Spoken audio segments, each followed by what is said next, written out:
买块金条放保险柜，除了落灰，一年到头啥收益没有。Hello， 朋友们，最近刷手机是不是总被黄金新闻毒眼？黄金破历史新高，有人扛着现金抢金条，甚至有段子说现在结婚不晒钻戒，直接晒金砖。这阵仗搞得我都怀疑，咱们是不是穿越回古代，要靠金子保命呢？但话说回来，到2025年呐，数字货币、AI 投资满天飞，怎么大家又扎堆捧起了老古董黄金？这波热潮真的是美元要崩的信号，还是又一场FOMO狂欢？那今天咱就掰开揉碎了，好好的聊一聊。先看一下数据，从去年到现在，黄金价格直接飙了60%，最高冲到每盎司4400美元，白银也跟着沾光，创下了近10年的新高。这热度可不止华尔街在追，越南街头的金店、澳洲商场的黄金柜台都排起了长队，谷歌上买黄金的搜索量直接是超过了比特币。这画风是不是有点像2021年加密货币爆火的时候，连平时不碰投资的朋友都来问我，现在买黄金还来得及吗？那为啥大家突然对黄金情有独钟？有人说黄金不会倒闭，不会破产，更不怕黑客盗。这话呀，还真没说错。几千年来，黄金就像人类的信仰货币，不管是王朝更迭还是经济危机，只要世道一乱，黄金总能当成避风港。比如2008年金融危机和2020年的新冠疫情，每次市场慌了，黄金的价格总能逆势的涨一波。但它有一个硬伤，就是不生钱。钱存银行有利息，买股票能有分红，买块金条放保险柜，除了落灰，一年到头啥收益没有。现在还有人要抢，核心逻辑其实就2字儿：信任。这波黄金热的背后，藏着大家对货币贬值的焦虑。过去几年，全球各国为了稳经济，不停印钞扩债务，美国政府的财政赤字更是堆得像小山一样高。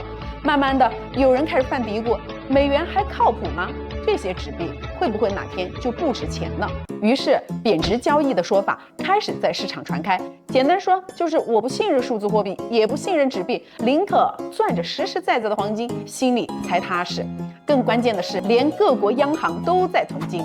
近几年每年买超过1000吨黄金，创了1950年代以来的最高纪录。这些操作又给美元危险论添了把火，让更多人跟着冲进黄金市场。但咱们先冷静下来想想，情况真有这么糟吗？其实未必。先看美元指数，从今年4月到现在基本没怎么跌，一直稳定在合理区间。再看通胀预期，也没有出现失控的迹象，就连最敏感的债券市场也比去年平静不少。如果真的货币崩坏，这些地方早就该乱成一锅粥了。那为啥金价还能疯涨？说白了，更多是心理共鸣在推动。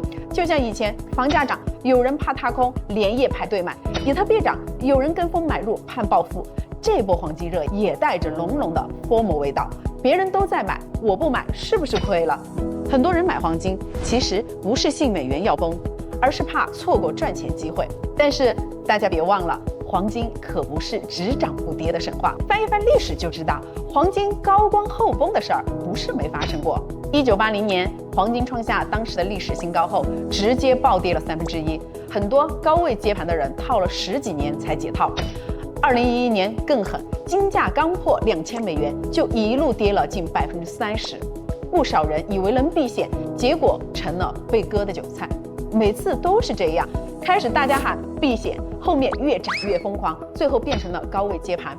现在黄金价格其实已经非常高了，要是通胀降了，地缘冲突缓和，或者美债收益率再往上走，金价随时可能凉一截。其实这波黄金热本质呢是全球不确定感的体现，经济走势不明朗，地缘局势有波动，大家对未来没安全感，就想找个硬通货自保。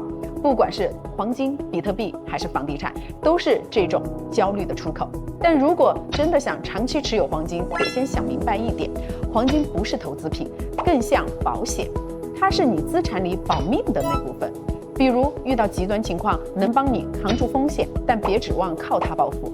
更是抱着短期赚快钱的心态冲进去，很容易栽跟头。我有个朋友，去年黄金涨得猛，把大半积蓄都买了黄金 ETF， 结果今年初金价回调5%，他慌得赶紧割肉，最后不仅没赚钱，还亏了很多，这样就没搞懂黄金是保险的道理。说到底，黄金涨得再疯，也是市场情绪的发泄，而情绪这些东西从来不会一直热下去。真正聪明的投资者不会被美元末日论吓到，也不会被黄金报复梦冲昏头。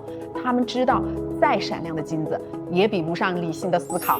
想清楚自己为啥买，能承受多大风险，比跟风抢黄金重要得多。最后问大家一句，你觉得这波黄金热是老古董翻红，还是新货币前奏呢？欢迎在评论区聊聊你的看法，觉得有用别忘了点赞订阅，咱们下期再见。